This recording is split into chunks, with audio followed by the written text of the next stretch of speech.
Welcome back to Echoes of Ihsan. Death, it's something we all face. But how do we approach it? Today we're diving deep into how Islam views death and funerals. And we'll be exploring this through the lens of Sunan al Tirmidhi, Volume 2. Yeah, it's really interesting. Sunan al Tirmidhi is structured so beautifully. Each chapter is like a collection, right, of gems. Each one has its own brilliance. And when we look at the chapter on Jana'iz, funerals, we see how Islam blends faith with the reality of death. The emotional, the spiritual side of it. It's not just rules, it's like a guide. Yeah. How to navigate these intense moments with grace and understanding. Now, we won't be covering every hadith in the book today. No, of course not. We've chosen some of the most, well, I think thought-provoking ones, the ones that give us something to really think about. Absolutely. We want to go deeper beyond just summaries and really pull out the wisdom within these teachings. Exactly, because context and nuance are so important, right? So crucial, yeah. It's about those aha moments that make the knowledge stick with you. So, should we jump in? Let's start with something that always brings up a lot of questions. Yeah. Of how we express grief. Let's do it. Hadith 1004, it mentions the deceased being punished because their family cries too much. Now, that might sound a little jarring, but a lot of hadiths, you have to dig a little deeper. Yeah, on the surface, it seems harsh. Right. But thankfully, Aisha, R.A., she clarifies, it's not about condemning emotions altogether. That's exactly it. Aisha R.A., through her explanation, shows how important context is. You see, the Prophet, PBUH, was addressing a specific situation, a Jewish funeral, where the wailing was, well, almost disrespectful. It wasn't really about genuine grief. It was more like a performance. Ah, that makes a lot more sense. So it's not about suppressing natural feelings. Not at all. It's about understanding there's a balance, even in grief. Yes. It reminds me of Hadith 1003. Oh, absolutely. Similar theme, right? Yeah. In that hadith, angels, they actually rebuke those who go overboard, praising the deceased's virtues. Like, we want to remember our loved ones fondly, but the focus should be honesty, sincerity, not creating some idealized version of them. It makes you think, right? How often, even without realizing it, we exaggerate when we talk about someone who has passed away. It's like these hadiths are saying, grieve mindfully, respect the person, but without losing sight of the truth. It's a really valuable point. How do our actions, our words during mourning really honor the legacy of the deceased? How do we make sure our grief, while heartfelt, is within the bounds of Islamic guidance? Food for thought. Now, let's shift gears a little and look at the practical stuff, the nitty-gritty of funerals. Hadith 993, it talks about what's recommended for those who prepare the body. So this hadith outlines the steps. Washing, shrouding the body. It stresses the community being involved. It's not just a job for a few people, it's an act of service. The community supports the family, honors the deceased. Even in death, that element of community care. It's central. It's not just individual mourning. It's shared responsibility. Absolutely. We see this again in Hadith 1022. Yes. It describes the funeral prayer for Najashi. He was the king of Abyssinia. Yeah, a very significant event. It shows the prophets, PBUH, respect for a righteous leader, even from another faith. That's powerful. Respect transcending religion. The prophet, PBUH, leading the prayer for a Christian king speaks volumes. It does. It really does. And the 4 takbirs during the prayer, a new practice at the time, it shows the honor bestowed upon Najashi. A lot of symbolism there speaks to the inclusivity of Islamic teachings. It really does. Now, getting into specifics, Hadith 1047, it talks about placing a cloth under the deceased in the grave. But this is where scholars have different opinions. Yes. Some scholars recommend it. Others see it as not necessary. It highlights how Islamic law is dynamic, It does. You can have different interpretations and practices, all valid. So as everyday people, how do we navigate these different opinions? It can be confusing when you're dealing with something as sensitive as death. Yeah, for sure. The key is to seek knowledge from trusted scholars. Understand the reasoning behind the different viewpoints. See, the cloth, for those who recommend it, it symbolizes a separation between the deceased and the earth, like another layer of respect and care, even in the grave. I never thought of it that way. Even small details can have such deeper meanings. What about visiting graves? That's an interesting one. The Prophet's PBU8 position on this actually changed over time. At first it was prohibited, then later permitted, Hadith 1054. It shows how Islamic teachings are dynamic. They adapt as the community's understanding grows. So what was the reason for the initial prohibition and then the permission? Well, initially it's thought the prohibition was to prevent any pre-Islamic practices, things associated with worshiping graves or the deceased. I see. As the understanding of Tawhid, the oneness of God, became stronger, the focus shifted. The grave became a reminder of the hereafter. Visiting graves became a way to contemplate our own mortality, preparing for what comes next. Makes sense. Strengthening our connection with Allah, not diverting it elsewhere. But then there's Hadith 1056, the Prophet's PVUH, strong words against women frequently visiting graves. How do we reconcile this with the permission given earlier? This one needs careful consideration. The historical and cultural context is key here. See, at the time, certain cultural practices, particularly among women during these visits, they were considered excessive. They were veering towards superstition, almost shirk, associating partners with God. Ah, so it was about specific cultural behaviors, not a blanket ban on women visiting graves. Exactly. Understanding the nuances, the reasoning behind these pronouncements is crucial. Today, as long as we approach grave visits with the right intention, remembering death, supplicating for the deceased, reflecting on our own lives, it remains a permissible act, even encouraged. That clears things up, makes it much less confusing. And this kind of naturally leads us to the soul's journey after death. It does. Several hadiths in this chapter explore that transition. Right, and that's where things get really fascinating. That transition from the physical to the spiritual realm. Absolutely. Shall we delve into those next time? Let's do it. We'll be back to explore what Sunan al Tirmidhi tells us about the soul's transition from this life to the next. Welcome back to Echoes of Ihsan. Before the break, we were talking about those initial moments of grief and the practicalities of preparing for burial. Now, let's look at what Sunan al Tirmidhi says about what happens after the soul's journey. This is where it gets really interesting, that shift from the physical world to the spiritual. Absolutely. There are a bunch of hadiths in this chapter that give us glimpses of what happens to the soul when it leaves the body. Right. Hadith 980 has this really poignant description. The believer's soul leaving the body, it's like water flowing smoothly out of a water skin. So peaceful, even though it's talking about death. It's almost poetic, right? That ease for the soul. And it connects so well with Hadith 981, the signs of a good death in Islam. Exactly. Those signs, calm demeanor, maybe a gentle sweat, a serene expression, not meant to be taken literally in every case, but they paint a picture, a soul that departs this world peacefully, accepting. And that peace, like you said, is often tied to a life lived well, rooted in righteousness, devotion to Allah. It's a powerful reminder that how we live, it impacts how we leave this world, not just physically, but spiritually too. Absolutely. And that brings us to something a little unnerving. The grave being either a garden of paradise or a pit of hell, as Hadith 982 describes. Stark reminder, our actions have consequences even after death. Yeah. This life, it's preparation. Exactly. It's a push to live intentionally, mindfully, to make choices that lead us towards that garden of paradise. But even if we falter, we can always seek forgiveness, turn back to Allah. Right, because even with our flaws, Allah's mercy is huge. Speaking of seeking forgiveness, it reminds me of Hadith 976, reminding those nearing death to say the Shahada, the declaration of faith. Such a compassionate act, gently guiding someone back to that core truth as they're about to meet their Creator. It really is. It shows how important it is for family, community, to be there in those last moments, not just physically, but spiritually. Absolutely. And that support, it goes on. Hadith 977, it encourages us to keep making supplications for the deceased, seeking forgiveness for them, speaking well of them. We honor their memory, acknowledge that their journey is now with Allah. It's like, even in death, the connection remains. Yeah. We still offer love, support, through prayers, good deeds. Reminds me of charity given on behalf of the deceased, mentioned in Hadith 1009. Yes, giving charity in someone's name, it's like they benefit even after they're gone. Yeah. Shows the lasting power of good deeds, how they go beyond this world. Beautiful thought. Those acts of kindness reaching them, bringing blessings. What about the emphasis on announcing someone's death in Hadith 1904? This hadith, it makes a distinction. Announcing death, it's not usually encouraged, but it's allowed if the person was known for their righteousness. Not just broadcasting for no reason, but so the community can pray, offer condolences. Right, and maybe even learn from their life. It becomes a moment for everyone, remembering, reflecting, turning towards Allah, seeking mercy for the deceased. Exactly. And speaking of turning towards Allah, there's that powerful hadith, Hadith 1007, describing the questioning in the grave. Moment of truth, every soul faces it.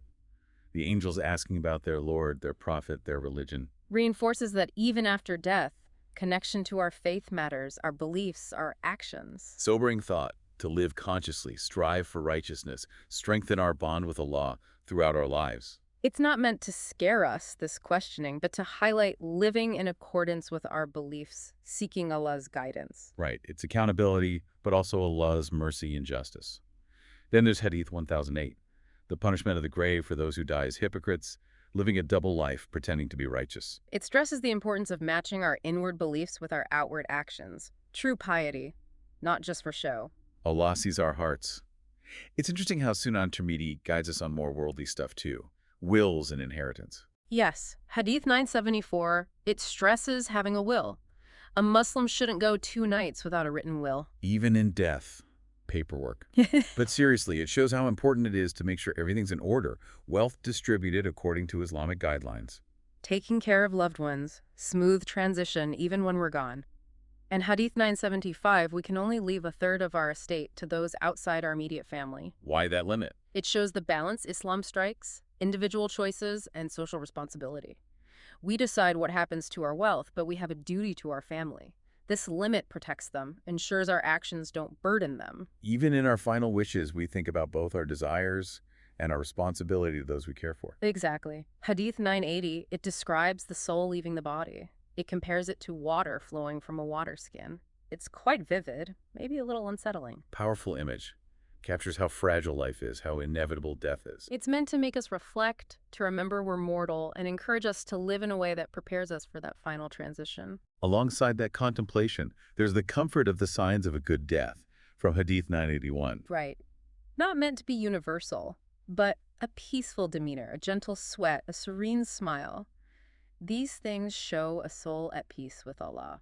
It's reassuring, like the journey back to our Creator can be calm, accepting. Exactly. A life lived according to Allah's teachings, it can lead to a peaceful, dignified end. Now the rituals, preparing the body for burial. Hadith 993 outlines the actions. Performing ghusl, the full body ablution for those washing the deceased, and wudu, the partial ablution for those carrying the body. These rituals show the importance of purity even in death. It's about respect, honoring their body. Approaching death with reverence, even after life is gone. Indeed. And this care, it extends to the burial itself. Hadith 998 tells us to place the deceased on their right side, facing the Qibla. So symbolic, like they're laid to rest in prayer, ready to meet their Lord. Exactly. It shows their continued connection to their faith, waiting for the day of judgment. A beautiful image, spiritually significant. And during the burial, Hadith 1002 reminds us to stay composed.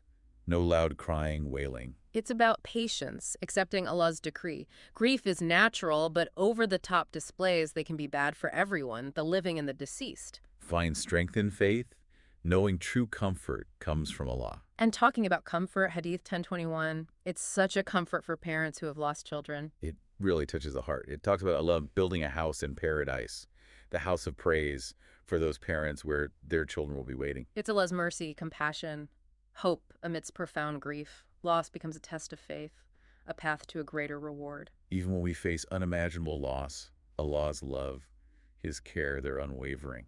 Moving on, what about the funeral procession itself? Hadith 1012 encourages attending these processions. It's a communal obligation, an act of mercy. Showing solidarity with the grieving family, being there for them, offering support. Absolutely. We're all connected, share each other's burdens in joy and in sorrow. And in the procession, Hadith 1015, small detail but significant. Walking in front of the bier, not behind it. This little difference, it reflects humility, respect for the deceased. Walking in front, it's like leading them, guiding them to their final rest. Beautiful gesture, shows our care even in that last act. And respect extends to where they're buried. Hadith 1019 recommends the best cemeteries. A peaceful, dignified resting place. Our care continues even after they're gone. And once the burial's done, Hadith 1020, the etiquette of visiting the grave. It advises sitting there for a while, offering condolences, supplicating for the deceased, reflecting on how short life is, comforting those left behind, seeking Allah's mercy. Time to grieve, offer support, connect with death, the hereafter. And that connection, even after burial, we see it again. Right, like in Hadith 1025. The deceased can hear the footsteps of those attending the funeral until they're out of sight. This hadith, it's had different interpretations. Some take it literally, others see it metaphorically, a lingering connection. However you interpret it, it highlights treating the deceased with respect, speaking kindly, remembering them in our prayers. Our actions, words, even thoughts, they matter. Hadith 1027, it talks about not showing impatience or anger when calamity strikes. Death is a test from Allah. Strength comes from accepting His decree, seeking His comfort. Even when we lose so much, Allah is with us. His plan is perfect even when we don't get it. In Hadith 1028, it says the best people are those who think about death and are prepared for it. Live with awareness, intention. Death is coming. We should strive to be ready to meet Allah. Living a life that reflects our faith, making choices that bring us closer to Allah. And talking about choices, Hadith 1030, it mentions the soul being taken both during the day and at night. And how those taken at night, well, they're spared the heat of the day. I always find that detail so interesting. Some take it literally, but I think there's a beautiful symbolism there. I agree. It speaks to Allah's mercy, His care. Taking literally or metaphorically, it shows the mystery, the awe of death. We don't fully grasp it, do we? We should approach it humbly. Now, shifting a bit, Hadith 1032, visiting the sick. It's charity, and there's a special blessing. The visitor's prayer is answered. It's compassion, support, when someone is vulnerable, showing they're not alone, offering comfort. In Hadith 1033, it gives some advice for those visits. Don't overstay. The sick person might need rest. Be mindful. Put their needs first. Our visit should bring comfort, not burden them. Talking about the soul, Hadith 1035, it describes this idea, the soul hovering over the body until burial is finished. Like the connection, physical and spiritual, hasn't fully broken yet. Exactly. We get a peek into the unseen world, makes you think about the soul, its link to the body. Death is complex, both physically and spiritually. And that complexity, we see it again in Hadith 1038. The believer's soul ascends to Allah, but the disbeliever's soul is repelled. It's stark.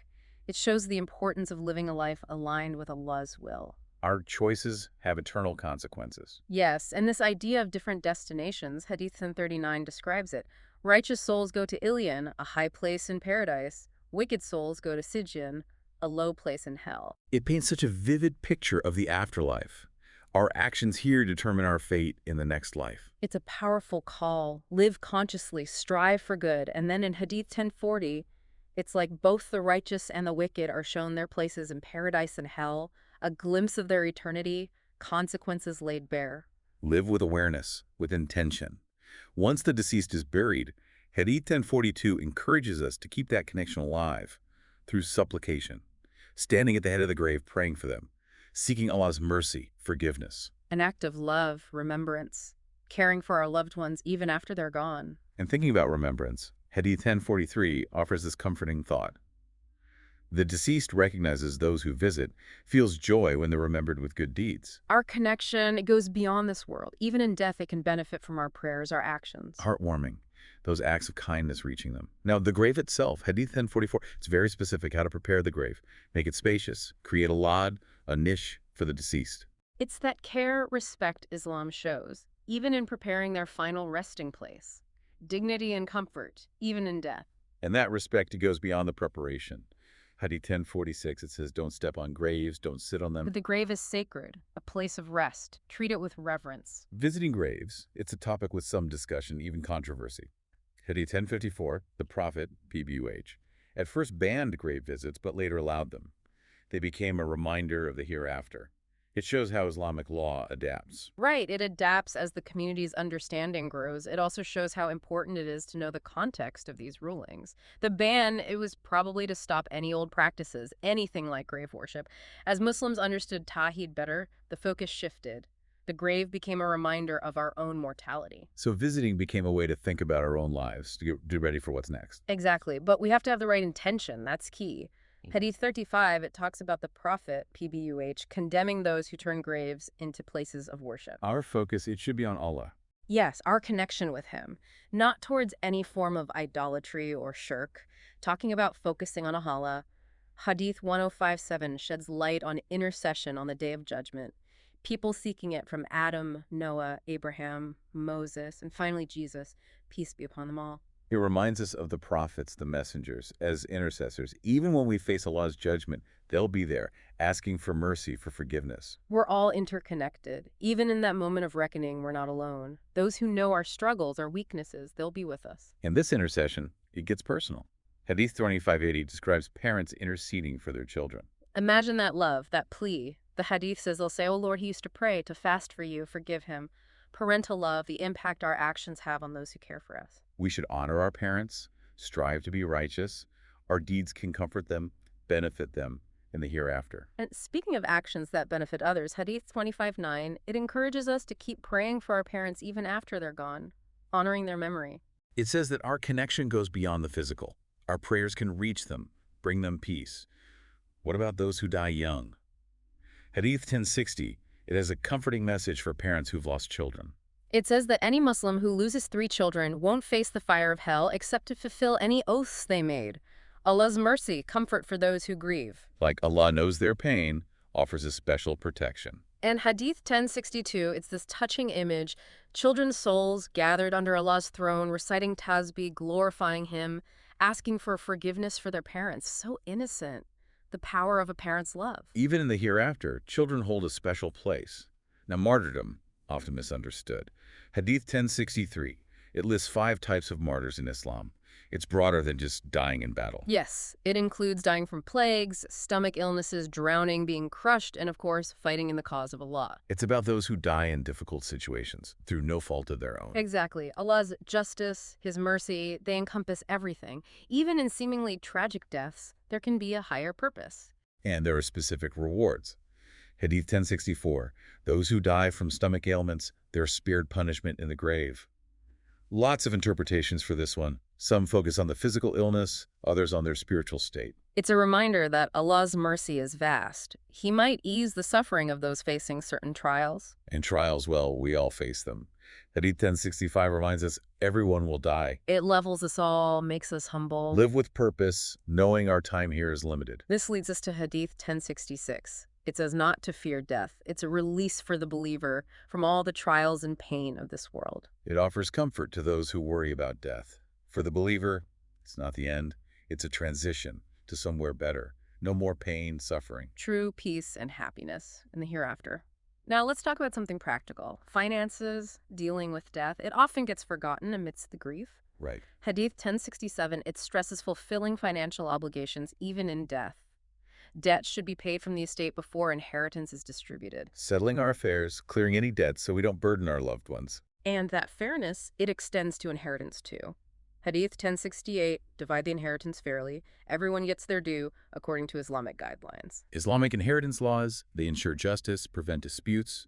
The deceased's wealth is used to benefit their loved ones and the community. Now, the emotional aftermath of death.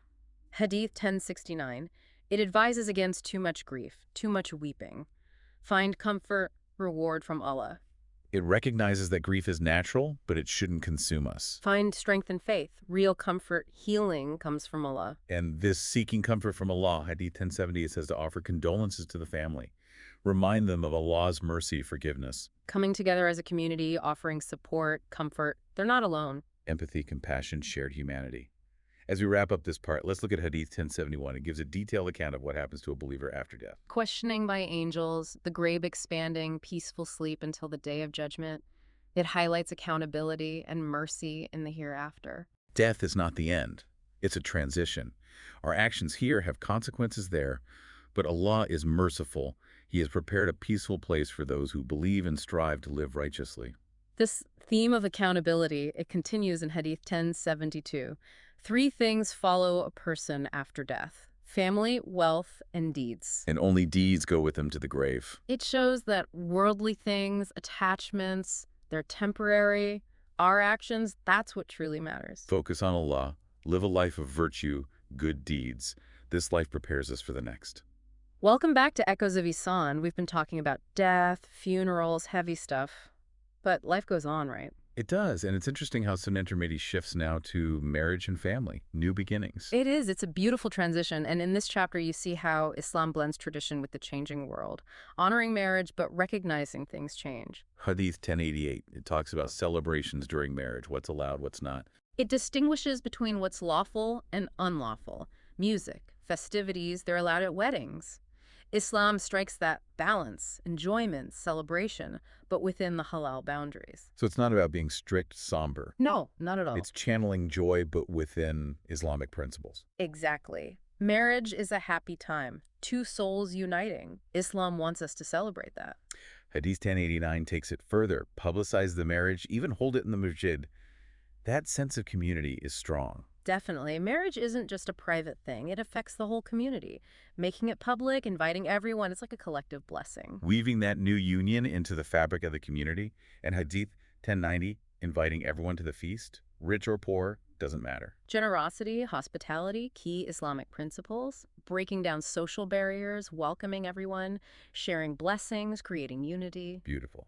Celebrating not just the couple, but how connected we all are. Now, moving to the more intimate aspects of marriage, Hadith 1091 talks about intimacy, specifically advising against it during a woman's menstrual period. It's about respecting her physical and emotional state. Right. Islam stresses purity, cleanliness, understanding your spouse's needs. Intimacy shouldn't be uncomfortable or harmful. It should be pleasurable, respectful. And before intimacy, Hadith 1092 gives a beautiful supplication. Yes, seeking protection from Satan, blessings for any children that may come. Even in those private moments, we remember Allah, ask for his guidance, blessings. Everything, even the most intimate act, can have spiritual significance. Exactly. Hadith 1093, it mentions the Prophet, PBUH, marrying Aisha, RA, in Shawwal, and she recommended marrying in that month. Is there a best time to marry, according to Islam? Not really. This hadith, it's more cultural than a rule. No month is forbidden for marriage. It seems Shawwal, after Ramadan, was special for Aisha, RA. Islam is flexible. It allows personal preference within the halal framework. Balance between guidance and choice.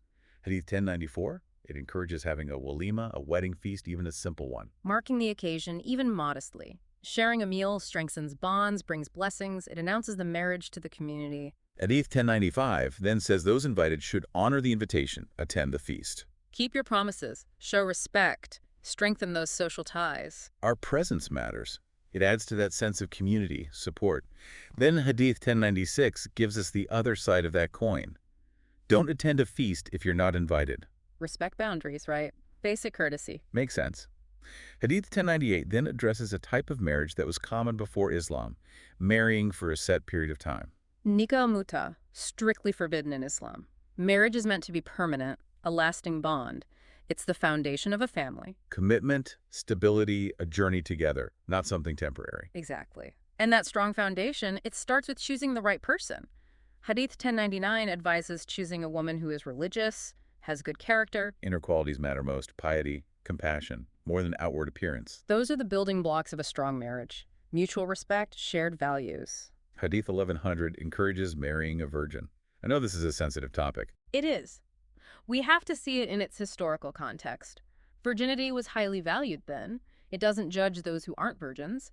Islam recognizes all marriages, regardless of background. The key is finding a compatible partner, someone respectful who shares your values. Absolutely. And speaking of respect, Hadith 1101, this is a big one. A woman has the right to choose her husband.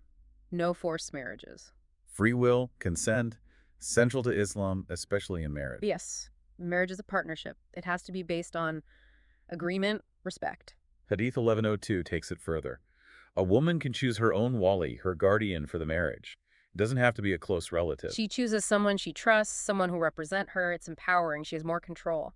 Now, divorce. It's allowed in Islam, but Hadith 1103 guides us to approach it sensitively.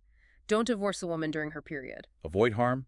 Seek reconciliation first. Exactly. Divorce is a last resort, only after trying everything to fix things. It's not a light decision. It impacts everyone. And Hadith 1104, it cautions against divorcing just to marry someone else. Marriage should be about love, commitment, not fleeting desires, wanting something new. Honor the marriage contract. Be sincere. Think long-term. Even in arranged marriages, Hadith 1105, the woman should be involved. The wali should consult her, get her approval.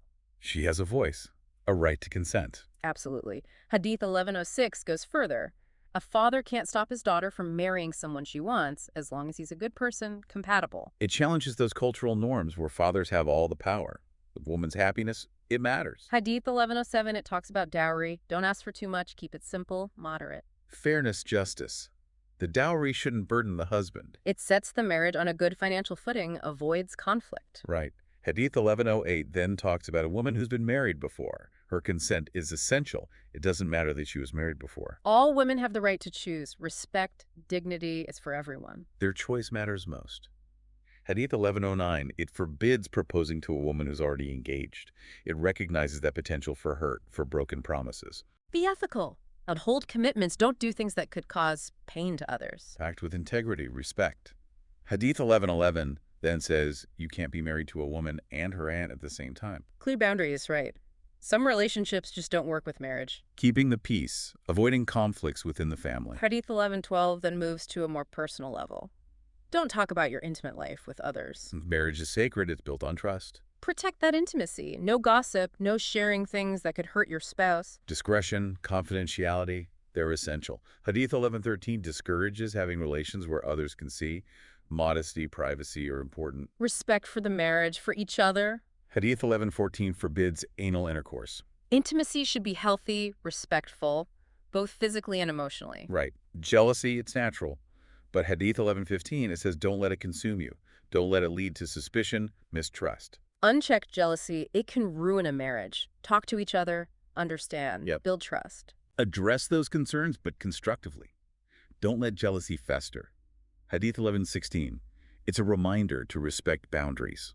Don't enter another man's home without permission, especially if his wife is there. Don't give the wrong impression. Protect your reputation and their privacy. Hadith 11:17, men should lower their gaze, not stare at women who aren't their wives. Guard your heart, your mind. Inappropriate looks can lead to temptation, impure thoughts, self-control, respectful distance. Hadith 11:18 goes further, forbidding khalwa, being alone with a non-mahram woman. Recognize the potential dangers, the temptations. Protect yourself and others. And when traveling, Hadith 11:19 advises women shouldn't travel without a mahram, a male guardian. There are vulnerabilities, risks, We have to ensure women are safe.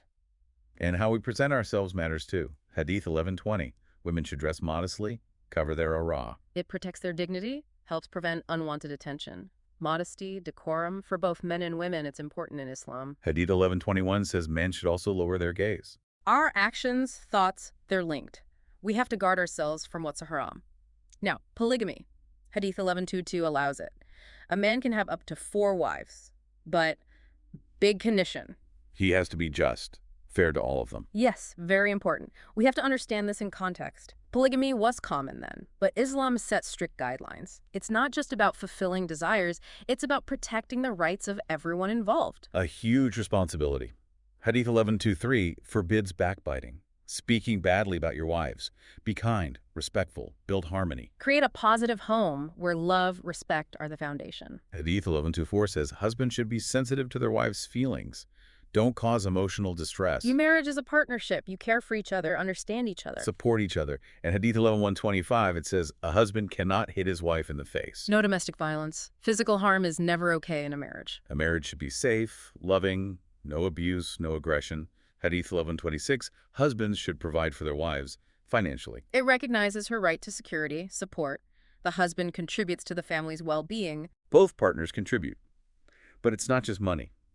Hadith 11:127, husbands should express their love, affection, words of affirmation, kindness. Showing love, appreciation, it strengthens the bond. It's important. Sometimes, even with effort, things don't work out.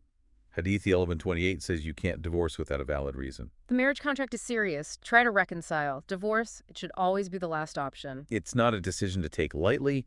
It affects everyone. Hadith 11:29, you can't divorce a woman while she's pregnant. Think of the mother, the unborn child. They're vulnerable. They need stability, support. Those decisions have long-lasting impacts. Children, as they grow, Hadith 11:30, after a divorce, the mother has the primary right to custody of young children. She's the nurturer. She can give the best care in those early years. It's about the child's well-being. As they get older, Hadith 11:31, they can choose which parent to live with. Children aren't possessions. They have their own thoughts, feelings. We respect that. Listen to them, respect their choices. Now, a tough topic, abuse. Hadith 11:32, it's forbidden for a man to have relations with his stepdaughter. Power imbalance, potential for abuse. Islam is clear, no sexual exploitation within the family. Protect the vulnerable. Families should be safe, loving places. Hadith 11:33, no relations with a female slave owned jointly with someone else. Even in the context of slavery, which Islam aimed to abolish, there are boundaries. Everyone deserves respect, dignity. It's about recognizing everyone's humanity. No one should be exploited, abused. Hadith 1134 then says, a Muslim man can't marry a woman who doesn't believe in Allah and his messenger. Shared faith, values, they're important. A household where faith is nurtured, where children are raised with those beliefs. Compatibility in faith, it's essential in an Islamic marriage. Raising children, Hadith 1135, encourages teaching them archery. Interesting one, right? It shows Islam's focus on holistic education, body and mind. Archery, it's physical activity, self-defense, connecting with their heritage. It's not just about books. Physical strength, skills, they matter too. And spiritual development, too. Hadith 1136. Instill in your children a love for Allah, His Messenger. Teach them prayer. Parents, they shape their children's moral compass. Make faith a part of the home. Hadith 1137 builds on that. Encourage prayer at age 7, discipline for neglecting it at age 10. Good habits take time. Discipline, done the right way, it's part of guiding them. It's a process, growing in faith. As we wrap up, some basic social etiquette. Hadith 1138, ask permission before entering someone's home. Respect their privacy. Be courteous. Our actions, even small ones, matter. Hadith 1139, speak kindly to your wives, your family. Words have power. Our homes should be places of peace, love, respectful communication. And that kindness, Hadith 1140, extended to everyone. Greet each other with salam. It's more than just words. Peace, goodwill, recognizing each other's humanity. Building a better world, one greeting at a time. And finally, Hadith 1141, show kindness to animals. Mercy, compassion for all of creation. We're caretakers of this earth. Our responsibility goes beyond humans. Everything is connected. Extend that care to all living things. It's been an amazing journey exploring these hadiths from Sunan al Tirmidhi. We've gone from death and burial to the complexities of marriage, family. Each hadith offers wisdom relevant to our lives today. Islam's teachings, they're timeless, a guide for us. Knowledge is a lifelong journey. These teachings, they can light our way as we deal with life and death, love and loss, all the moments in between. So as we end this deep dive, we leave you with this. How can these teachings help you understand life, death, how everything is connected? How can they guide your actions, your relationships? Live a life of meaning, a life that pleases Allah. Keep exploring Sunan al Tirmidhi. Seek knowledge that nourishes your soul, lights your path.